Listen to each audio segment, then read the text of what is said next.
The last reader, the desert didn't forgive mistakes. That was the first thing you learned at Sierra Run Testing Facility carved into the Nevada hardpan, 60 miles from anything that resembled civilization. The heat came at you sideways here. Not the honest heat of summer that you could drink water against and shade yourself from. This was a different animal entirely. It bent light. It twisted air into shapes that had no business existing. It took a perfectly calibrated piece of machinery worth more than most men earned in a decade and turned that machinery into a very expensive paperweight. Sergeant Doyle knew this. He had known it for 23 years of service, 15 of them in units that didn't appear on any public roster. He had shot in conditions that would make most men's hands shake just hearing about them. Wind over 40 knots, temperatures that cracked metal, darkness so complete you felt the rifle breathe rather than saw it. He was the best shooter at this facility. He had missed 5 times in a row. The 5th shot still hung in the air when the range computer delivered its verdict in cold green text across the monitor. Target lost. Atmospheric compensation failure. Nobody spoke. The technical team stood around their equipment like men at a funeral, heads down, eyes avoiding each other. Captain Braddock stood slightly apart, arms crossed, jaw set, watching Doyle's back.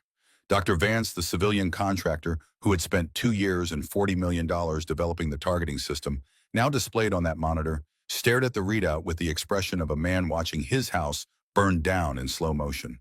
And off to the right, standing exactly where she had been told to stand, holding a clipboard she hadn't been asked to use, a 24-year-old woman from Montana named Jess Calloway, watched all of it.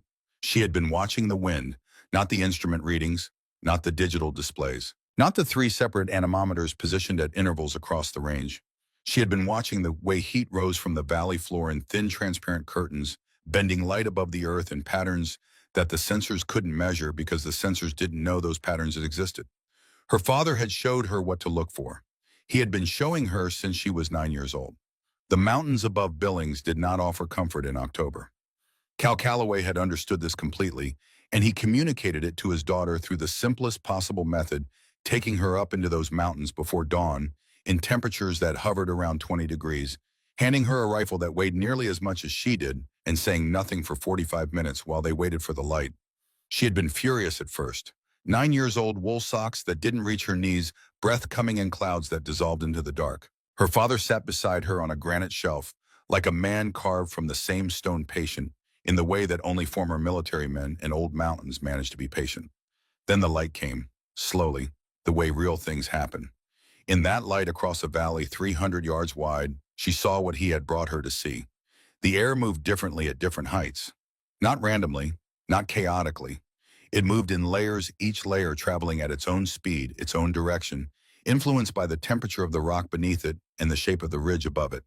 If you stared at the valley long enough, if you let your eyes unfocus slightly and stopped trying to see individual objects and started trying to see movement itself, you could read those layers the way you read words on a page. Her father put his hand on her shoulder. He didn't point. He didn't instruct. He waited until she turned to look at him, and then he said the one thing she would carry for the rest of her life.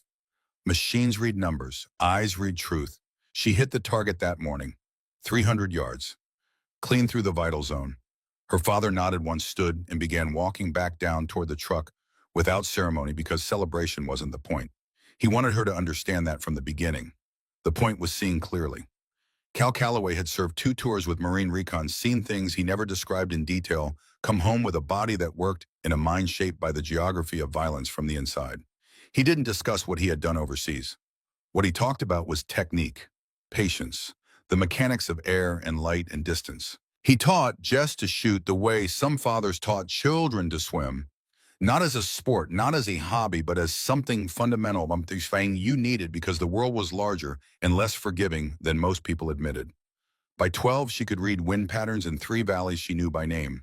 By 15, she held 2 junior records at the county range. By 17, she was declining invitations to travel for competition because competition didn't interest her. She wasn't trying to beat anyone. She was trying to see clearly. Her father died in the spring of her 21st year.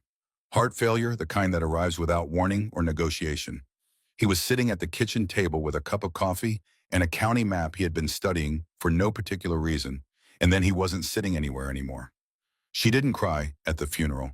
She cried 3 weeks later, alone in the field behind their property, facing the grass for a long time without sound. Because he had taught her that grief was private, that it belonged to you, that showing it to the world was a form of trespass. Then she stood up, walked back to the house, looked at his rifles in the cabinet by the door. 6 months later, she enlisted. The recruiter in Billings looked at her preliminary test scores with the expression of a man whose math kept producing an answer he didn't trust. He went through the numbers twice. Then he looked up. He asked if she had done this before. She said she had been taught right. He made 3 phone calls before she left his office, 3 more than he made for most recruits. And his voice on those calls was careful and quiet, the voice of a man who had found something he didn't want to drop. Basic training was not difficult for her, not physically, not technically. The difficulty was patience, not the patience of waiting, which she had learned on granite shelves before dawn, but the patience of slowing herself down to match a system that wasn't designed for people who already knew most of what it was teaching. She didn't complain. She understood that systems had purposes larger than any individual, and she respected systems even when they bored her. What eventually got her attention was a flag in her personnel file. She wouldn't see it or know it existed for months, but someone in an office had looked at her marksmanship scores, run them against a database of existing records, run them again because the comparison didn't make sense, and written 2 words in the notes section: evaluate further. Those words were the reason she stood at Sierra Run on a Tuesday in late October, holding a clipboard she hadn't been asked to use, watching Doyle fail to hit a target at 2,950 meters, while $40 million of computerized assistance told him the shot was possible. The XM31 long reach was objectively a technological achievement. This was Dr. Vance's phrase, delivered that morning during the pre-test briefing with the subdued pride of a man watching years of work finally emerge into the world. The rifle itself was an evolution of existing platforms. What was genuinely new was the integrated targeting system, a processor drawing data from atmospheric sensors across the range, combining it with ballistic modeling, refined over thousands of test rounds, providing real-time compensation adjustments that in theory eliminated the need for a shooter to manually calculate wind correction. In theory, Vance had not spent enough time in Montana valleys. Jess had understood the core problem within the first 20 minutes of watching the setup. The sensors were accurate. The processor was doing exactly what it had been designed to do. But the data being collected didn't account for something she had watched her father explain with a stick in the dirt when she was 11. Thermal layering. In a valley like this one, cut into desert between ridges, absorbing heat at different rates, the air didn't move in a direction. It moved in layers, each layer a different temperature, each differential creating a microcurrent pushing against its neighbor. The effect on a bullet traveling through hundreds of meters of these stacked currents was cumulative and directional, a gentle but persistent deflection that no single-point measurement could capture. The sensors read one layer at a time. The truth was in all of them simultaneously. She saw it in the heat shimmer above the valley floor, in the way dust lifted and dispersed at different intervals along the range. She had been watching it since dawn, mapping it in her head the way her father taught her, building a picture of the air that was invisible to instruments but completely legible to trained eyes. She said nothing. She had been told to hold the clipboard and observe. Sergeant Doyle was not a small man, and he was not a quiet one. He carried 15 years of special operations experience, the way some men carried hardware always present, always accessible, displayed without being explicitly shown. He had looked at Jess once when she arrived, a 2-second assessment that covered the complete geography of his opinion. She was young, she was not special operations. She was here to observe from a polite distance. He communicated all of this without speaking, then turned his attention back to the range, and she had not existed for him again until she was useful as something to hand equipment to. Hold this. Don't touch the scope. She took the rifle with both hands, balanced it properly, and stood where she was told. The morning progressed. The system performed well inside 1,500 meters. At 2,000, it began showing stress. Small inconsistencies, Vance noted carefully, and Doyle absorbed without visible concern. At 2,500, the inconsistencies became patterns. At 2,950 meters, the target remained untouched after 5 shots from one of the finest marksmen currently active in the United States Army. Doyle set the rifle down after the 5th miss with the deliberate care of a man controlling something that wants very much to become uncontrolled. He turned to face the technical team with an expression stripped of everything except the essential engineering of the problem. The scope needs manual override, he said. The system is fighting itself.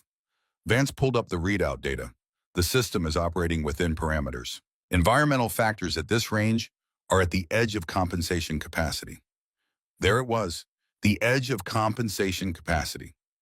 which meant the system had been designed for conditions this valley was currently exceeding, which meant every adjustment the processor made was based on an incomplete atmospheric model, and every shot was deflected in a direction the math said was impossible and the air said was inevitable. She looked down at her clipboard, then back at the valley. The thermal shimmer above the floor had shifted in the last hour. The layers were tightening. The window of accurate fire was not getting larger. She said nothing. The argument between Doyle and Vance was professional on the surface and not professional underneath the disagreement of men with competing investments in an outcome. Vance wanted the system to be the problem so the system could be fixed. Doyle wanted the shooter to be the variable so a better shooter could succeed where he had not. Braddock stood apart and watched both of them with the patience of a man who had heard this argument before in other rooms about other equipment and knew how it ended. It ended with someone looking for a different variable. His eyes moved to Jess. She was not watching the argument. She was watching the range. Her head was tilted very slightly, the way a bird tilts its head when it hears something others miss. Her eyes weren't focused on any specific point. They were taking in the whole valley simultaneously. Braddock was 52 years old. In 30 years, he had seen technically perfect shooters who produced technically perfect results and nothing else. He had seen instinctive shooters who could hit a moving target in bad light, but fell apart when conditions changed. He had seen maybe 3 times in his entire career something different from both a shooter doing something that looked from the outside like intuition, but was actually a different kind of calculation, one that bypassed language and lived entirely in the body. He excused himself quietly, walked to the equipment table, opened his briefing folder to the personnel summary accompanying Jess's assignment. He read for 2 minutes. Then he stood still, looking at nothing in particular. The name on the file was Calloway. The personnel notes buried 3 pages and listed next of kin as part of the standard form. Father Corporal Calvin James Calloway, USMC retired, deceased, Cal Calloway. Braddock had heard that name spoken in tones reserved for landmarks and weather events. Things larger than individual people, things that had become part of the landscape of shared experience. He had heard it from men in units that didn't appear on public rosters, spoken carefully with the particular weight soldiers gave to names they had reason to remember. He looked across the range at the young woman holding a clipboard. He closed the folder. He said nothing to anyone. She had told no one. She was here as herself, and he was going to make sure she had the chance to stay that way, at least until it no longer mattered. The confrontation arrived the way confrontations did in professional environments, not as an explosion, but as accumulation. A word, a look, a pause lasting 1 second too long. Doyle had taken the rifle back from Jess to adjust the scope, then handed it back while he and Vance argued about elevation compensation. She stood holding it as she had been asked to, feeling its balance settle into her hands, with a familiarity built from 1,000 hours of handling weapons. Her fingers rested near the adjustment dial. Not on it, near it. She noticed something in the tactile feedback. The scope had been dialed to a setting working against the elevation program, creating competing correction values that canceled each other out at extreme range. Doyle looked over and saw her hand position. He was not subtle about his assessment of her presence, her qualifications, or her right to have opinions about a weapons system she had been brought here to observe from a polite distance.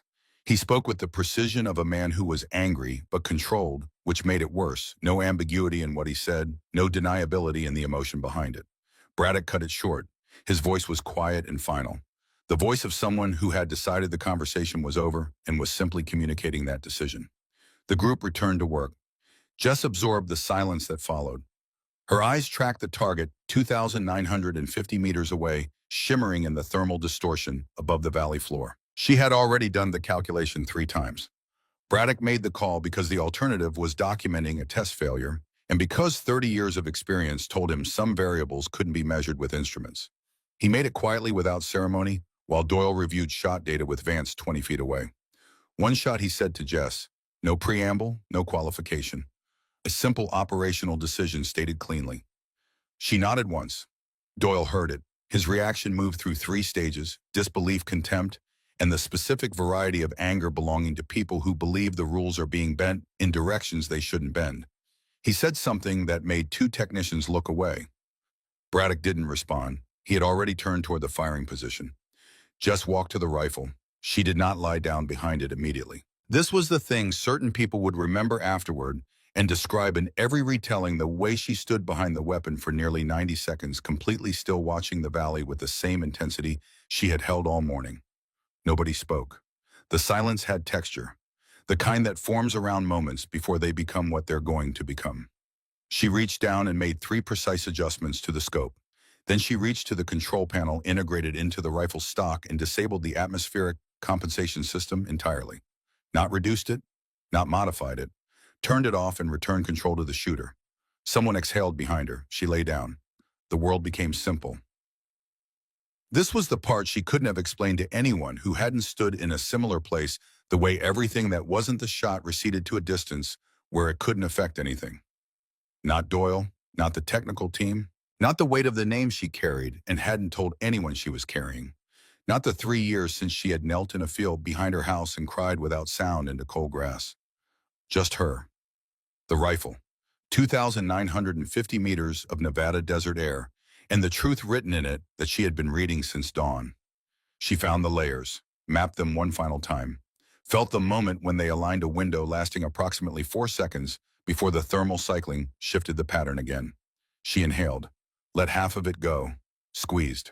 The rifle's report crossed the range and returned as echo. 3 seconds of nothing. Then the range computer spoke. Target hit. Distance confirmed. 2,950 meters. First round. No computer assistance. Vance read the numbers aloud, then read them again. His voice on the second pass was lower, slower, as though the information needed to be handled carefully. Nobody cheered. Nobody moved. Jess safed the weapon and stood up. Her expression was the expression of someone who has completed a task that required care, not the expression of someone who has won something. Those were different things, and she was old enough to know the difference. Braddock met her eyes across 10 feet of desert. He said nothing, but something passed between them in that look, a recognition, a transfer of information that required no language. He knew what she came from. He knew what she was capable of. And he had chosen this morning to let her be here as herself, to let the shot speak before the name behind it spoke, to give her the one thing harder to earn than any record, a beginning that belonged to her alone. Doyle stood at the edge of the group rifle on the equipment table behind him. His face had gone through its changes and arrived somewhere quiet and expressionless, the way a landscape looks after a storm has passed, stripped, rearranged, not yet accounted for. Vance was already on the radio. The desert held the echo a moment longer, then let it go. The story arrived at Fort Benning before Jess did. This was the nature of military installations, closed systems that amplified information the way canyons amplified sound, bouncing it off walls until the original signal was almost unrecognizable. By the time her transport touched down at Lawson Army Airfield on a gray Thursday morning, the version circulating through the Army Marksmanship Unit compound had acquired details the original event didn't possess and shed details it did. Some versions had her disabling the computer system dramatically, like a technician pulling a fuse. One version, which she heard only indirectly, suggested that Braddock had arranged the demonstration in advance, that the whole sequence had been theater rather than test, a staged exhibition designed to satisfy a requirement in someone's diversity reporting matrix. That version was the one that followed her through the gates. She could feel it in the quality of the attention she received when she checked in, signed her forms, and was shown to her quarters. Not hostility, not warmth. Something suspended and watchful, the attention of people who had heard an extraordinary claim and were waiting to see the claimant in person before deciding how much of it to believe. 20 candidates had arrived for the selection course. 3 spawn were available. Everyone present understood the arithmetic. Jess had won a competition at Sierra Run she hadn't been invited to enter. Here she was entering a competition she hadn't won yet against people who had spent years preparing for exactly this.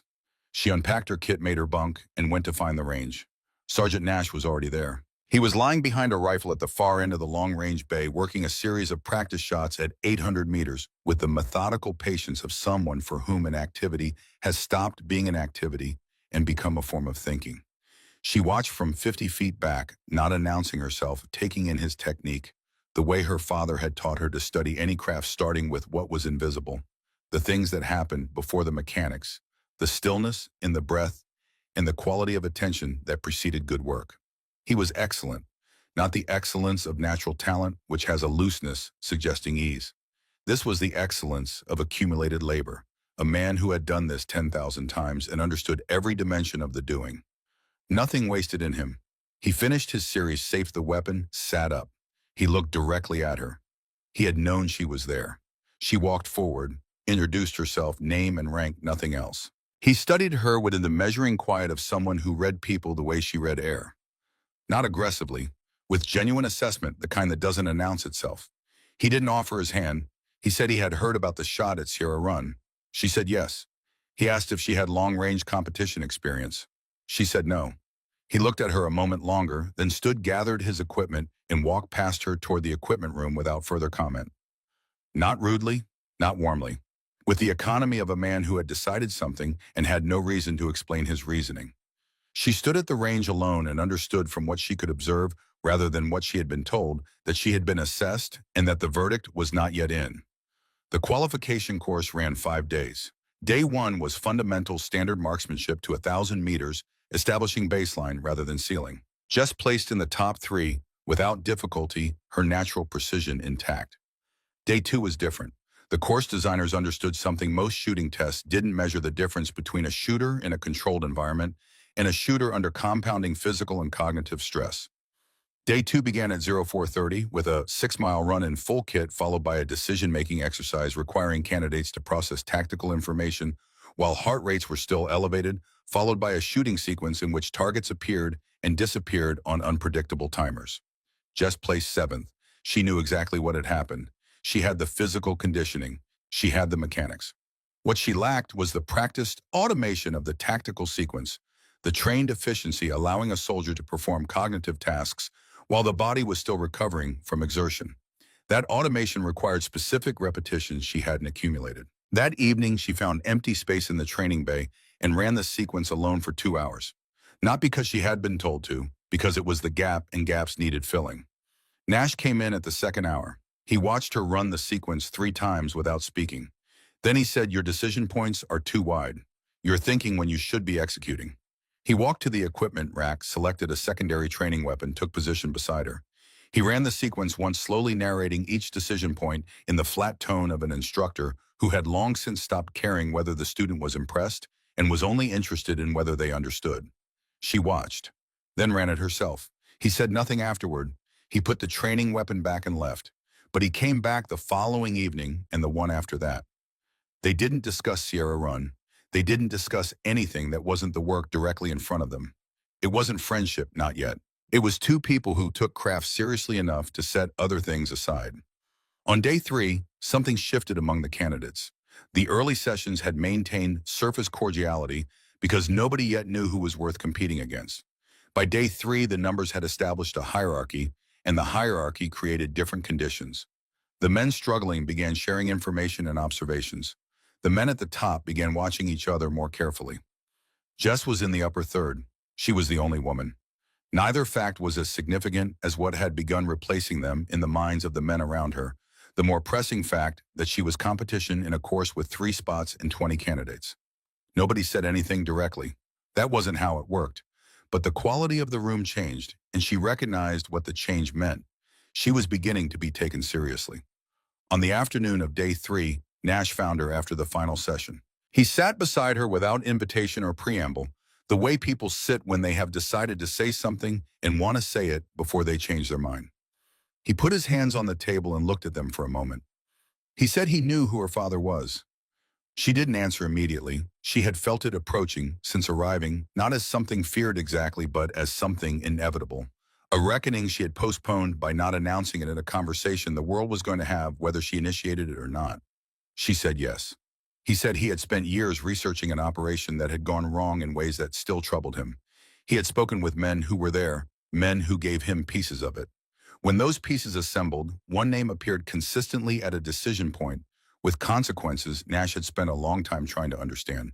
He said her father's name. The room had the quality of rooms holding difficult things, ordinary in dimension, larger in atmosphere. Jess kept her hands flat on the bench and looked at a point in the middle distance, and felt the specific stillness belonging to moments when the thing you half expected arrives and turns out heavier than the half expectation had suggested. She asked what he meant. He told her carefully without embellishment, not as accusation, as a fact he had carried and was setting down in front of her because he thought she deserved to know it existed, even if neither of them yet understood its full shape. A field decision, a sequence of events, an outcome that had cost people Nash had known. Cal Calloway's name in the record. Her father had never spoken of it. Not once in all the years she had listened to him talk about craft and patience and the ethics of the shot. She sat with this for a long time. Nash didn't fill the silence. He waited, which was its own form of respect. She said she didn't have an answer for him, that she had known her father as one thing, and was now being asked to hold the possibility he was also something else, and she didn't yet know if those two things could exist in the same space.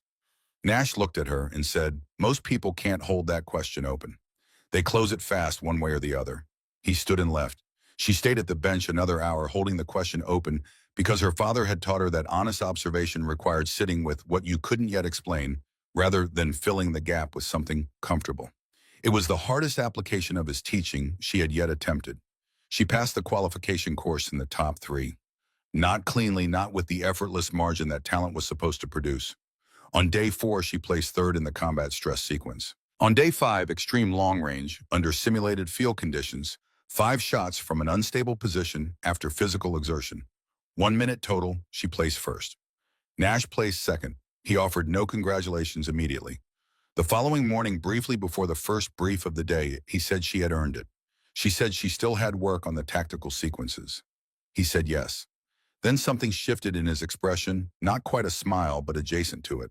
He said most people would have said thank you and left it there. She said her father hadn't raised someone who left things there.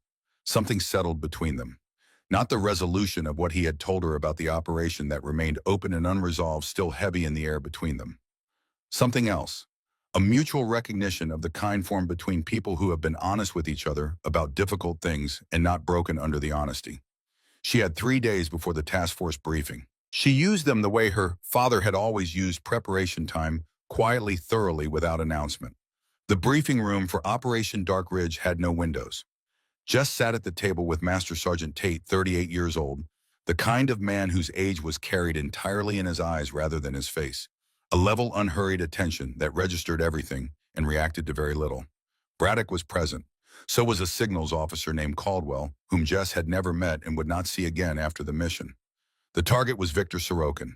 The name meant something in certain rooms. Not a household name, the other kind, the kind that operated below public attention, moved through gaps in international oversight, supplied people who supplied other people with things that eventually appeared as casualty reports from places where American soldiers were present. His compound sat in a valley in the Clearwater Mountains of northern Idaho, inside private property large enough to constitute its own jurisdiction, protected by topography as much as personnel. Previous approaches had not produced results. The current solution required a single shot from outside his security perimeter. Tate walked her through the terrain analysis. The compound sat at 4,300 feet accessible by one road, surrounded on 3 sides by ridgelines. The firing position was on the northeast ridge, reached by an 18-hour approach on foot, through mixed terrain timber rock and open slope above the tree line. Distance from position to the compound's primary structure, 2,950 meters. The same distance as Sierra Run. She noted this without saying anything. The atmospheric conditions in the Clearwater Mountains in late autumn were nothing like Nevada desert. Humidity higher, temperature differentials more extreme. Wind patterns moving through multiple topographic layers before reaching the valley floor. The same layering effects she had learned in Montana and applied at Sierra Run, but more complex, more demanding. She had grown up in terrain like this. She understood what Tate was outlining before he finished. They would insert on foot at night, 40 hours in position, observing patterns. The window was tied to Sorokin's predictable movement to his office on the compound's 2nd floor, where intelligence indicated he conducted business calls on a regular schedule. He would be stationary, visible through the eastern window, present for approximately 10 minutes. 1 shot. Braddock looked at her before the briefing ended. She asked if there were questions she should be asking that she hadn't asked. He said the terrain was the variable they couldn't fully anticipate from satellite data. That everything in the brief was accurate as far as it went, but the mountain would add things they couldn't see from here. She said she understood. He said he knew she did. The insertion was cold and long and largely silent.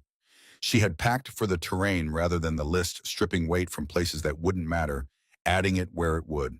Tate moved through the terrain with the efficiency of someone who had done this in worse conditions, setting a pace that respected the altitude and the hours ahead without conceding anything unnecessary to either. They didn't speak much. The mountain required attention that conversation would divide, and both of them understood this. She watched the tree line as they climbed above it, reading the wind's character as it left the timber and changed against open rock and slope.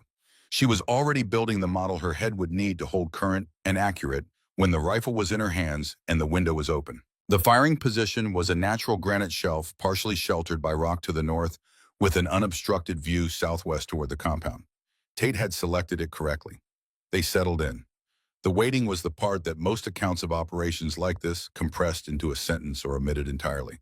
The reality was 40 hours of cold and stillness in the kind of attention that couldn't be sustained consciously and had to be distributed across the body, hands, ears, eyes, rotating through their arcs, the mind present without grip being aware, without straining.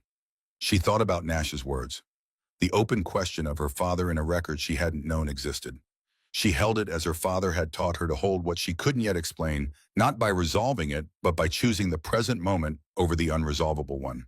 On the second day the intelligence update arrived, Tate took it through the earpiece, listened, looked at her once. Sorokin had changed his location within the compound, not fled, moved, now in a secondary structure on the eastern side positioned at an angle to the ridge that increased the effective distance. The new distance was 3,200 meters, 250 meters beyond Sierra Run, beyond any confirmed first-round hit in conditions of this type. And the conditions were getting worse. A weather system was moving through the valley, not a full storm, but the leading edge of one, tightening the air and changing the thermal pattern she had been reading for 40 hours. The layers were compressing, introducing variability at the altitude where her bullet would travel the longest portion of its trajectory. Tate watched her work through it. His expression didn't change. He understood his role in this moment, give her data without pressure, let her build the picture, stay out of the space between the shooter and the shot. She asked for wind readings at 3 elevations. He gave them. She mapped them against what her eyes were showing. The new pattern was readable, but the reading was less certain. The margin for error was tighter, the window narrower. She asked for a 10-minute weather update. They waited. The update came. The weather system was moving faster than predicted. The window for the shot would be approximately 4 minutes beginning in 20. She had 20 minutes to make a decision she couldn't undo. She settled behind the rifle, built the picture as completely and honestly as she could, and what it told her was that the shot was possible, not certain, not clean, but within the range of what she could execute if everything her training held in the moment it needed to hold. Through the scope, she found Sorokin. He stood at a desk looking at something she couldn't see, not moving. She breathed, found her depth, moved through the sequence. And in the last second before the trigger broke in the space between intention and execution, she had navigated thousands of times without error. Something happened that had never happened before. Her hand moved. Not much, not visibly probably. A fraction of an inch, a tremor running through the tendons of her right hand from a source she couldn't immediately name.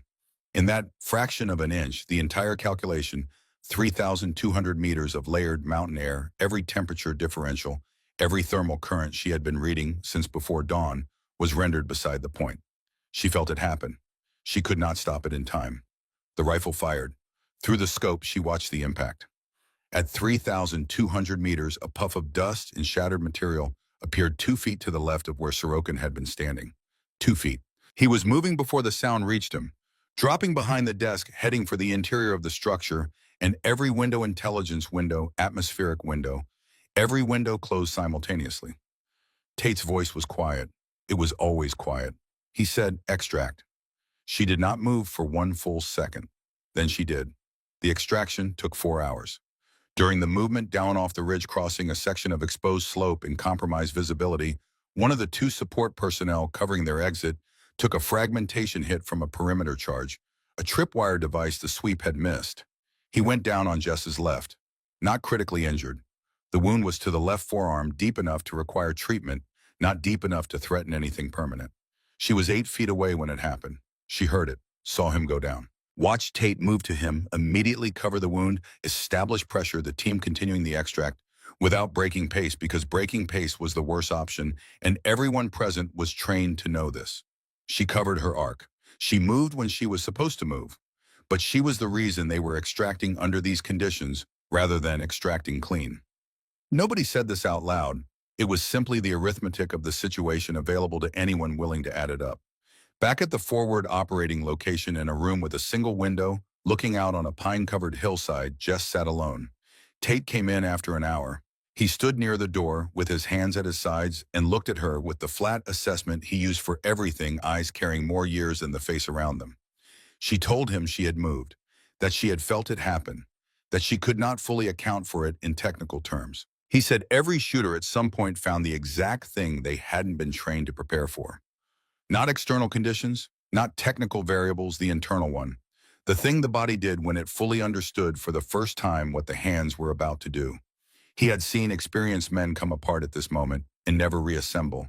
He had seen others go through it and come out different, not diminished, but changed in the specific way things changed when they had been tested and survived. He said the ones who never hesitate scare me more than the ones who do. Means they haven't understood what the work costs yet. He left. Braddock came in 20 minutes later. He stood near the window with his arms crossed looking at the hillside before he spoke.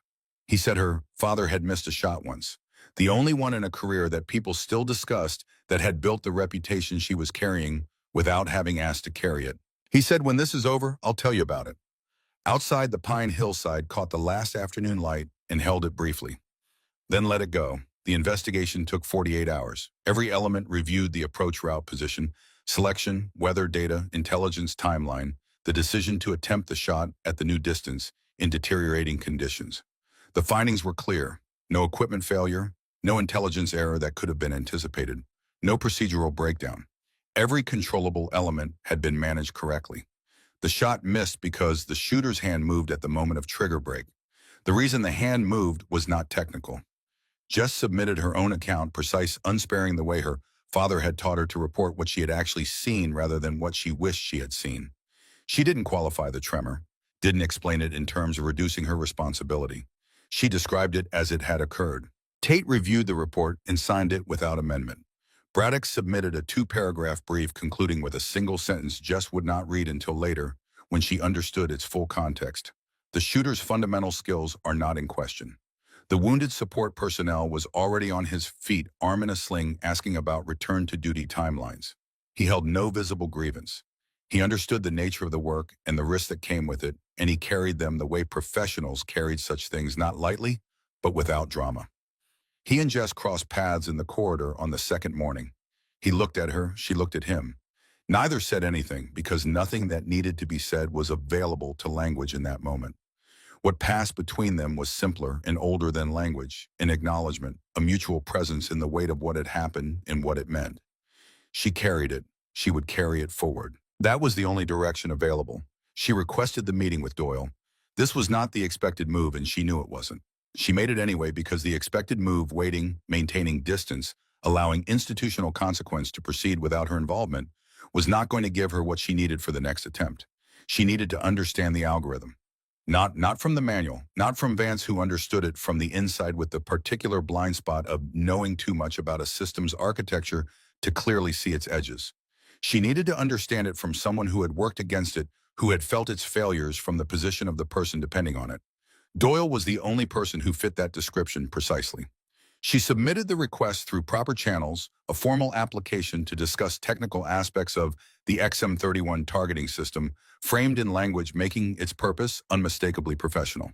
No personal element, no reference to Sierra Run or what had been said there, just a technical question from a shooter who needed information. He declined. She resubmitted with the same language, adding one sentence: I am not asking about what happened between us. I am asking about the system. He didn't respond to the second request. She waited 3 days. Then she walked to the office he had been assigned during his administrative review, knocked twice, and stood in the open doorway without entering. He looked up from the papers on his desk. She said, I missed a shot. I need to know what the system does at extreme range when the thermal layering is compressed by a frontal weather system. You know more about the algorithm's compensation behavior under those conditions than anyone else I have access to. She waited. He looked at her for a long time. Not the look from Sierra Run. That look had been a weapon deployed with purpose. This one was different, older. The look of a man who had been sitting in a room for 2 weeks with the specific company of his own recent decisions and had arrived somewhere beyond his first responses. He said, close the door. She did. She sat across from him, put her hands on the table, and asked her first technical question. What followed was 2 hours and 40 minutes of the most useful conversation she'd had since arriving at Fort Benning. Doyle was whatever else he was, a man who understood the system beyond operation and into design. He had served as field consultant during development, not an engineer, but the person in the room asking what happened when theory met terrain. He had spent 3 years doing this. He knew where the seams were. He answered with the precision of a man who had stopped caring what the answers said about him and was only interested in whether they were accurate. The professional pride of someone for whom accuracy was non-negotiable, even when personally costly. The atmospheric compensation algorithm, he explained, was built on a sensor averaging model. It collected data from multiple range points and combined them into a single atmospheric profile for ballistic calculation. The problem, which the development team had known about and categorized as an edge case, was that the averaging model assumed a relatively uniform distribution of atmospheric layers. When real conditions deviated significantly from that assumption, when layers were compressed, or the vertical temperature gradient was steep as it was during a frontal system's leading edge, the averaging produced a result that was internally consistent but physically false. The system gave you a number. The number was wrong. And because the number came from a computer rather than human judgment, there was a tendency to trust it beyond what conditions warranted. She asked when this had been identified. He looked at the table. He said 14 months ago, internal review. Classified as a performance limitation rather than a defect, flagged for future revision. She kept her voice even. She asked why it hadn't been reported upward. He kept his eyes on the table for a moment. Then he looked up. The system was in the final stages of budget authorization, he said. A reported defect at that stage would have triggered a mandatory review cycle, minimum 18-month delay, significant probability of the entire program being restructured. $300 million in development, 2 years from operational deployment. He stopped. She understood the rest without him finishing. The calculation that had been made. The thing put on one side of the scale and the thing put on the other. A decision arrived at by people who had convinced themselves the edge case was truly an edge, that operational conditions would rarely produce the specific combination of factors exposing the flaw, that the limitation was manageable. She thought about the compound in the Clearwater Mountains, the tightening air, the weather system moving faster than predicted, the way a 14-month-old decision in a conference room had expressed itself as a tremor in her right hand and 2 feet of deviation and a man with a wound in his forearm. She did not say any of this. She asked her remaining technical questions. He answered them. When she stood to leave, he said quietly without looking at her, "I heard you reported the miss without qualification." She said that was correct. He said your father would have done the same. She stopped at the door. She didn't turn around. She stood there 3 seconds with her hand on the frame. Then she walked out. The second briefing for Operation Dark Ridge was shorter than the first. The intelligence picture was unchanged in its essential structure. Sorokin remained in the compound. His movement patterns had grown more cautious, modified schedule, varied internal routes, reduced window exposure, but he had not abandoned the location. Whatever business kept him in those mountains was not yet finished. The window existed. It was narrower than before. Tate reviewed updated terrain data with her that evening. Nash sat at the far end of the table and reviewed it with them. He had requested inclusion in the second insertion. The request was approved without discussion, which told Jess something about how the chain of command had assessed the first attempt, not as a personnel failure, but as a conditions problem, warranting additional capability at the position. Nash didn't explain his request to her. He didn't need to. She understood it from what he did, rather than what he said. He had watched her miss. He had watched her report it without qualification. He was here because he had decided she was worth being beside. She told them both what she had learned from Doyle about the averaging algorithm's behavior under compressed thermal conditions. She described her intended methodology, raw sensor data combined with manual visual assessment, the averaging performed by her rather than the processor, the composite picture the machine couldn't build because it lacked the instrument that mattered most in these conditions. Nash listened without interrupting. When she finished, he said, "Walk me through the sensor data protocol. What readings, what intervals, what cross-reference points?" She walked him through it. He asked 2 technical questions. She answered them. He nodded once, the nod of someone who has assessed a plan and found it sound without finding it simple. Tate looked at both of them. He said December in the Clearwater is going to add things the satellite data doesn't show. Nash said mountains always have opinions. The insertion began before dawn. The cold of the Clearwater Mountains in December was institutional, settled into rock and timber over months, resident in the ground itself, the kind of cold that treats the human body as a temporary inconvenience rather than a presence worthy of acknowledgement. They moved in single file through the timber, Nash on point, just behind him, Tate covering their rear. The pace was Nash's steady conserving, calibrated for the altitude and the hours ahead. He moved through difficult ground, not against it, but with it reading slope and snow depth and surface stability without breaking stride. She watched his movement and learned from it. Her father had taught her that observation was not limited to the target. You could learn the shape of a skill by watching it in the person beside you. They reached the firing position 90 minutes before first light and cleared it in silence. 6 inches of hard-packed snow on the granite shelf. They worked methodically without urgency, Tate establishing the spotting position, while Nash and Jess prepared the primary hide. When the work was done, Nash knelt at the edge of the position and looked out over the dark valley below. The compound was invisible in the darkness, but he studied the space where it would be with the attention of someone memorizing terrain they intended to know from every angle. He said quietly, not looking at her, "Your father's name came up in a briefing I attended about 8 years ago. I didn't know him. But the men in that room who did spoke about him in a specific way, like he was a fixed point, something you could navigate by." She didn't respond immediately. The dark valley held a northwest wind off the far ridge, and she was already reading it, already feeling the layered character of the air that would be the central variable of the next 40 hours. She said he would have been uncomfortable hearing that. Nash said, "I know. That's part of why they meant it." He moved back to his position, and the waiting began. The 40 hours passed in the rhythm of sustained attention that erases ordinary time and replaces it with something more granular and more honest. Cold, stillness, the compound coming alive below them with the day's business and going quiet with the night's. Tate tracking movement, Nash watching the northern approach, monitoring security patterns. Jess building and rebuilding the atmospheric picture as the weather system that moved in on the second day settled overhead like something with intentions. The layering was there as she had anticipated.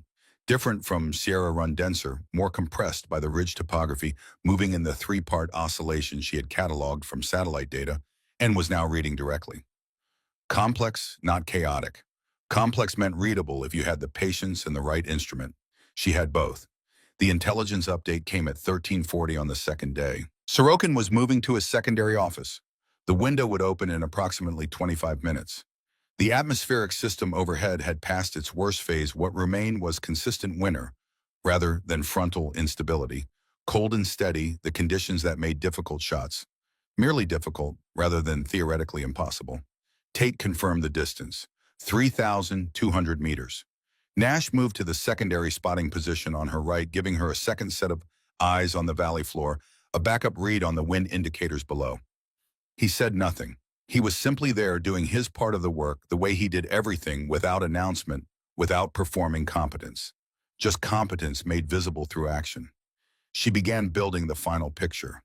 The raw sensor readings came through Tate's equipment. She took each number and held it against what her eyes were showing: the movement of the near-slope timber, the behavior of snow crystals at the shelf's edge, the subtle oscillation in the air above the valley floor that was invisible to instruments and completely legible to someone who had learned over 15 years and 10,000 hours to read it.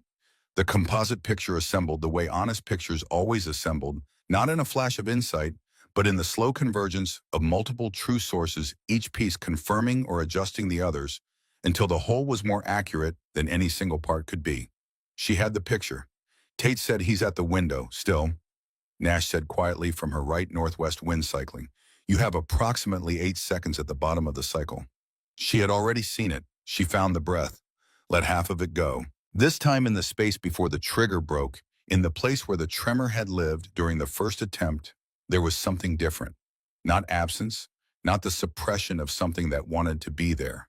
The weight was present. She felt it fully, the complete reality of what the shot meant and what it wanted and what it would cost, and she was carrying it with both hands as she had been carrying it since the corridor at the forward operating location, and the man with the wound in his forearm, and the arithmetic of what she had and hadn't done. The cost was real. She was not pretending otherwise. She was simply doing what her father had done, holding the weight and doing the work anyway, because the alternative was not doing the work, and that was a different kind of cost entirely. She squeezed. 3,200 meters of Idaho mountain air. Tate watched through the spotting scope. 1 second, 2, 3. He said, "Center mass. Target is down." Nash exhaled beside her, a controlled professional sound. Then without inflection, "Good shot." From Tate's radio 40 seconds later came formal confirmation. Victor Sorokin deceased, mission complete. She safed the weapon. Her hands were steady. Nash was already breaking down his equipment with the same economy she had watched at Fort Benning's long-range bay. Nothing wasted, nothing performed. He glanced at her once briefly with the expression she had come to recognize. Not warm in any demonstrative sense. Something more durable than warmth, a form of acknowledgement that didn't require words and didn't expire when circumstances changed. Tate said 20 minutes. Let's move. They moved. The extraction was clean. 4 hours through snow and timber in the indifferent cold of a mountain that held no opinion about what had occurred on its northeast ridge, that would be here in the same configuration next December, and the one after that carrying its weather and its geography forward with the patience of things that outlast the events unfolding within them. The debrief took a day and a half. The findings were reported up the chain with the efficiency attaching to successes following failures. Jess wrote her account with the same precision she had brought to her account of the missed conditions methodology, the shot, and what was different about this attempt. In describing what was different, she described something she hadn't fully articulated even to herself until she was writing it. The difference was not technical. The difference was that she had carried the cost of the work fully and consciously and done it anyway, and that the carrying was its own form of preparation, one that couldn't be done in advance but had to be done inside the moment. She submitted the account. The formal findings regarding Doyle's disclosure about the algorithm's known limitation were processed through a separate channel. He was not discharged. He was reassigned to the System Evaluation Division, where his knowledge of the XM31's architecture made him, with a dark institutional irony that Braddock noted privately, the most qualified person to lead the review that his 14 months of silence had prevented. The XM31 program was suspended pending redesign of the atmospheric compensation module. 18 months minimum. Doyle wrote a full technical disclosure. Every limitation, every workaround, every compromise made in the name of schedule and budget. He wrote it in the flat, precise language of engineering documentation. And if there was anything in it beyond technical accuracy, any acknowledgement of what the gap between known limitation and disclosure had cost, it existed in the white space in a document written by a man who had decided finally that accuracy was the only form of integrity available to him at this stage. General Harwick signed the transfer orders on a Friday afternoon. Jess received them in a manila envelope delivered through standard channels, the way things worked in this world and the way they should. The orders assigned her to the Advanced Skills Preservation Program, whose mandate was documenting and standardizing technical competencies that existed only in practitioners and had no written form competencies that would disappear when the practitioners did, if nothing was done to capture them. Her specific assignment, long-range atmospheric reading, the skill her father had given her on Montana mornings before the machines had tried to replace it and discovered they couldn't. She read the orders twice. Then she looked up at Braddock, who was sitting across from her in the windowless room where the operation had first been briefed. The symmetry of it felt either accidental or deliberate, and it didn't matter which. He said, "I promised you a story." She said, "I remember." He folded his hands on the table and began. Her father had missed a shot once. This was known at the edges of the community that knew Cal Calloway's name, a single miss in a career producing nothing else to note except achievement. A reconnaissance operation, extended position, deteriorating conditions. A window open well beyond its planned duration. The miss was documented. Cal Calloway had put it in the record himself in full without qualification. Braddock paused. She waited. He said what most people who know the name don't know is what the report contained beyond the acknowledgement of the miss. Her father, he said, had identified the reason. Not external conditions, those were noted but not cited as cause. The reason he identified was a flaw in the standard pre-shot assessment protocol for extended duration positions. After 20 or more hours in a fixed position, a shooter's wind reference point shifted in ways the existing protocol didn't account for. The protocol had been designed for positions of 12 hours or less. Extended positions created a perceptual recalibration, introducing systematic error into the assessment. Cal had experienced it, recognized it precisely for what it was, and documented it fully. He proposed a specific modification. He submitted the report under his own name, Braddock said. Didn't distribute the responsibility. Didn't frame it in language that would reduce what it said about him. He wrote what happened, why it happened, and what needed to change. Braddock was quiet. The modification was implemented 6 months later, he said. Standard protocol across reconnaissance and long-range precision units. Not announced, not publicized. Just incorporated quietly the way useful things got built into systems when the people responsible did their jobs honestly. 18 months after the protocol change, a reconnaissance team was running an extended position operation in elevated terrain. At hour 22, the spotter ran the modified assessment procedure and identified a wind recalibration error that would have deflected the shot by a margin compromising the entire operation at a critical moment. He looked at her directly. The modified protocol gave them the correct data. They adjusted. The shot was clean. The team extracted without incident. He said Nash was on that team. The room was very quiet. She understood now what Nash had been doing since she arrived at Fort Benning. The measured distance, the willingness to train her without warmth, none of it had been about her at first. It had been about whether she was the kind of person her father was, whether she would do what Cal Calloway had done when the hard thing arrived report. It honestly carry it without deflection. Let the record show what the record should show.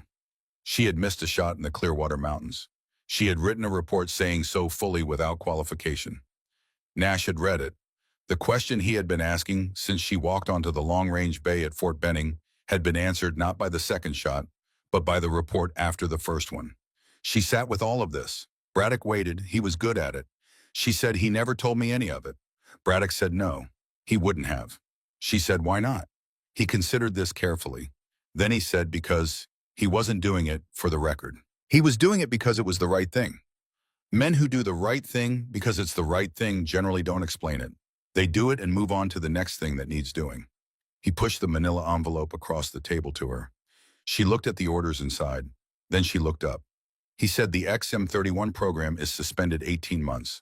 Doyle is leading the review, which is either justice or irony, probably both. And somewhere in an old protocol document, your father's name sits in the revision history. Not famous, not displayed, just there doing its work the way he did his. He stood, extended his hand across the table. She took it. He said, your father built something that outlasted him and saved people he never met. There's no better definition of a life well spent that I've come across. She said nothing. There was nothing that needed saying. Nash was at the outdoor range when she found him. December afternoon, flat white sky pressing down on the pine hills surrounding Fort Benning, the cold, steady, and committed. He was working a practice series at 800 meters, the same distance, the same patient rhythm she had watched from 50 feet back on the day she arrived. She stood at the same distance and watched him finish the same way she had watched him then. He safed the weapon and sat up. He looked at her. She said, Braddock told me about the protocol, about your team. He stood, brushed snow from his jacket. He didn't speak immediately. He was a man who took time with things that mattered. He said, I've known for years that a change in protocol kept my team alive on a long operation. Took me a while to trace where the change came from. The paper trail was old, and the man who initiated it wasn't the type to leave his name somewhere visible. He looked at her. He said, when I found it, I started paying attention to the name. And when you walked onto this range, I thought about what it would mean if you were what the name suggested, whether someone carrying that name also carried what came with it. She said the report about the miss. He said any shooter can perform under good conditions. What your father did, what you did, takes something that can't be trained into a person if it isn't already there. The willingness to put the true thing in the record when the true thing cost you. He extended his hand. She took it. His grip was what it had always been, direct. No performance, the handshake of a man for whom the gesture was the substance. He said your dad would have hated the paperwork. She laughed. It came from somewhere she hadn't expected, genuine and brief and unguarded. Nash's expression changed, not quite a smile, but what lived beside one, reaching all the way to his eyes. She said he would have complained about every line of it and submitted it exactly on time. Nash said, sounds right. They stood at the outdoor range in the December cold, two shooters who had arrived at a shared place from entirely different directions, and the shared place had the quality of things earned rather than given. Solid underfoot, requiring no explanation. He said the fundamentals course gets a new cohort in January. Word is you'll be working with them on atmospheric reading before they transfer to advanced programs. She said they won't like the early mornings. He said they never do. She said the ones worth keeping will figure out why eventually. He said yes, they will. She was crossing the compound toward the gate when she saw the young woman. Standing at the equipment check-in with a kit bag at her feet, oriented to a new geography with the careful attention of someone who doesn't yet know which details will matter and is trying to register all of them. She was looking at her own hands, turning them over once in a private, unaddressed way that Jess recognized without being able to name precisely. The presence of a thing you want to do and the space between that wanting and the knowing of whether you can. Jess stopped. The young woman looked up. Straightened, not quite attention, not quite casual. Private's insignia, 19 or 20. She said her name was Dana Whitmore. Said she had arrived for the fundamentals assessment. Said she had read about Sierra Run the distance, the disabled targeting system, the first round hit, and that reading it had done something unexpected. It had made her believe that a thing she had been told was exceptional might actually be something a person could learn if they were willing to do what learning required. She paused, then said, "My father was in the Marines, recon. He never talked much about what he did overseas. But there was one story he told once. He said his team had come home from a long operation because someone they didn't know had done something quietly without asking for anything back that kept them alive. He said this man had the chance to bury a mistake and chose instead to put it in the record. He said that was the only kind of person worth learning from. Not the ones who never made mistakes. The ones honest about the ones they did." She looked at Jess steadily. She said, "I always thought I'd want to know who that person was. But maybe it's enough to know people like that exist." Jess was still. The chain ran further than she had known. Cal Calloway in a field somewhere, writing a report that didn't have to say what it said, costing him something to say it. A protocol change saving a team.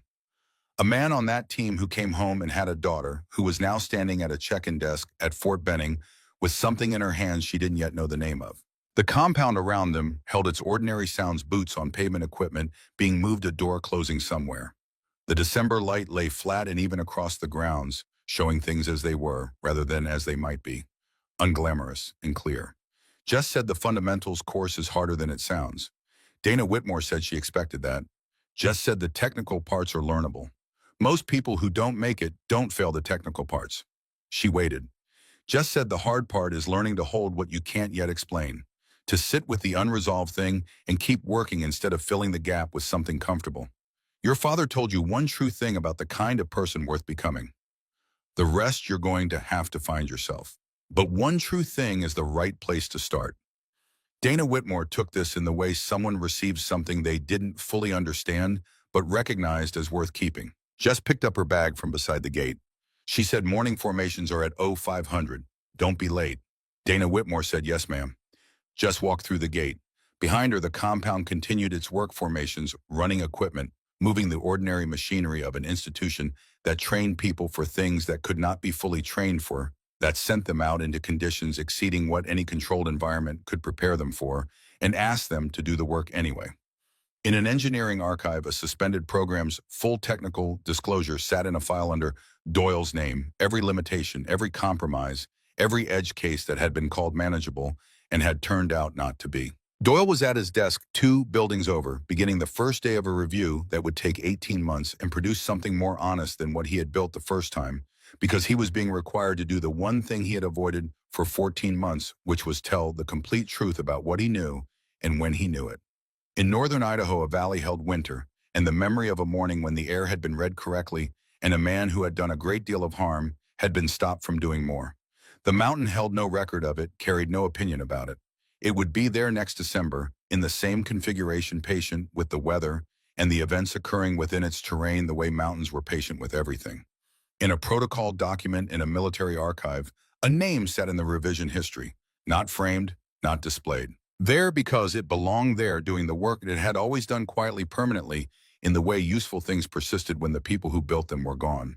Jess Calloway walked across the parking lot toward her vehicle in the flat December light, manila envelope under one arm, the Clearwater Mountains still in her muscle memory, the weight of the rifle, the temperature of the granite 3,200 meters of layered air that had for one morning yielded its truth to a person willing to read it honestly.